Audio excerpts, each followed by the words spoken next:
Le redimensionnement, c'est l'opération qui va faire en sorte qu'on change les dimensions, la taille d'un objet graphique. Cela pourra être pour l'agrandir, cela pourra être pour le rétrécir. Pour redimensionner un objet graphique, il faudrait commencer par le sélectionner, puis agir sur les poignées qui apparaissent autour de l'objet lorsque celui-ci est sélectionné. Par exemple, dans le cadre de notre démonstration qui est là, nous allons essayer d'agrandir les dimensions de notre triangle. Donc nous commençons par sélectionner le triangle, les poignées apparaissent autour du triangle, et à ce moment, il est possible d'agir sur les poignées.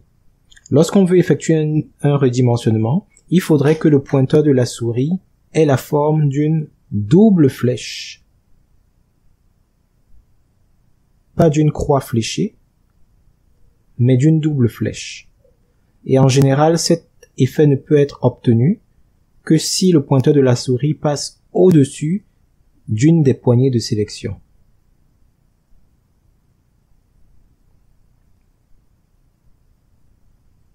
Lorsque le pointeur de la souris a pris la forme d'une double flèche, on peut donc effectuer un clic glissé dans une direction ou dans l'autre en fonction de si on veut agrandir ou réduire l'objet. Et l'agrandissement ou le redimensionnement s'effectuera du côté de la poignée où l'action a été enclenchée.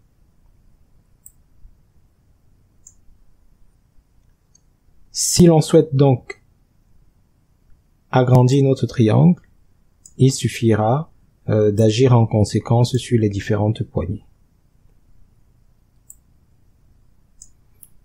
Pour certaines formes particulières, comme les images, où l'apparence est très importante, pour pouvoir changer en même temps toutes les dimensions de l'objet, tout en conservant les proportions, il est important d'agir uniquement sur les poignées qui sont situées en diagonale.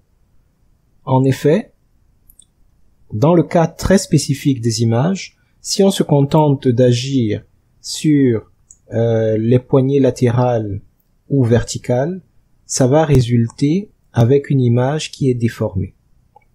Et c'est quelque chose que, en général, on souhaitera ne pas rencontrer. Donc, pour réduire ou agrandir une image, tout en conservant son apparence cohérente, il est plus important d'utiliser les poignées diagonales. On peut obtenir de meilleurs résultats en conservant un doigt sur la touche Shift ou majuscule du clavier, ce qui va garantir que les proportions vont rester les mêmes, quelle que soit la taille qui est appliquée à l'objet.